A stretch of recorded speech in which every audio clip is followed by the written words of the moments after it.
អ្វីដែលកំពុងបំផ្លាញអនាគតរបស់អ្នកមិនប្រកាសថាជាបញ្ហាឡើយតែវាអាចជាភាពសុខស្រួលដែលអង់គ្លេសហៅថា comfort zone ហើយអ្វីដែលគួរឲ្យខ្លាចបំផុតនោះគឺថាវាបំផ្លាញអ្នកដោយអ្នកមិនដឹងខ្លួនទាល់តែសោះភាពសុខស្រួលឬ comfort zone ហ្នឹងមើលទៅមិនគ្រោះថ្នាក់អីទេមើលទៅវាមានអារម្មណ៍ល្អមានអារម្មណ៍សុវត្ថិភាពមានអារម្មណ៍ស្រួលចិត្តអ្នកអាចនិយាយថាស្អែកចាំធ្វើមិនអីទេ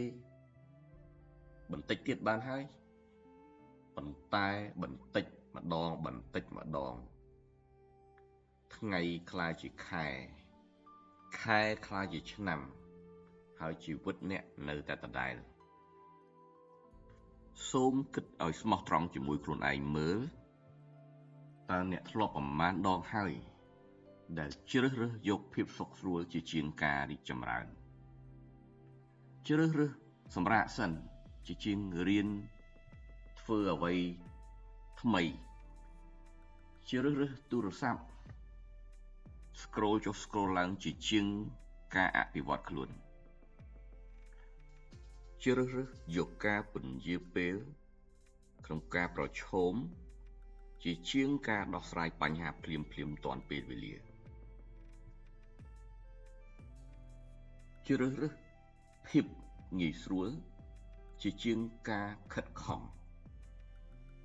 បើមែននោះអ្នកមិនមែនម្នាក់ឯងទេ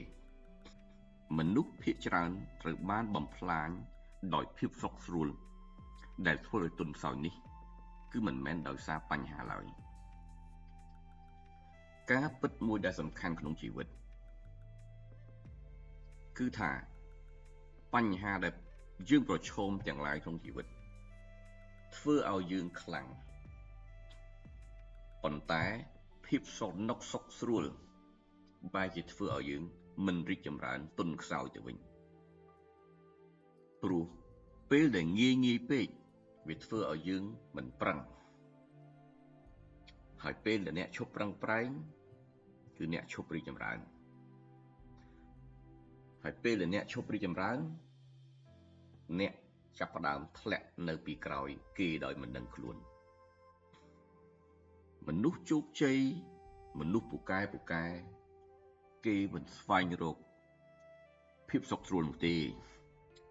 គឺគេព្យាយាមចាកចេញពីវាគេព្យាយាមចេញពី comfort zone របស់គេ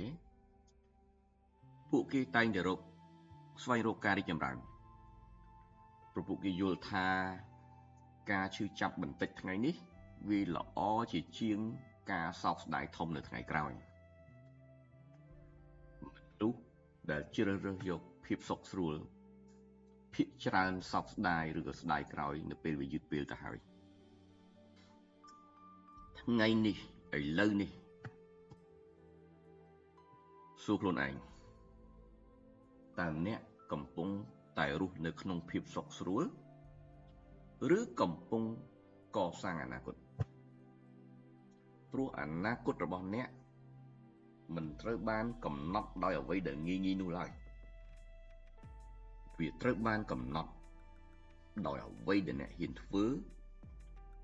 បើទោះបីជាវាលំបាកយ៉ាងណានឿយហត់យ៉ាងណា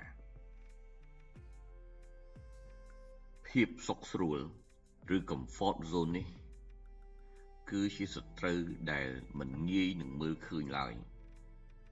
គឺវាជាសត្រូវដែលស្ងៀមស្ងាត់នៅក្នុងខ្លួនយើងហើយត្រូវចាំថាសត្រូវដែលស្ងៀមស្ងាត់ខ្លាំងមួយនេះគឺវាគ្រោះថ្នាក់ខ្លាំងណាស់សម្រាប់ជីវិតរបស់យើងបើសិនជាយើងមិនកម្ចាត់វាចោលទេ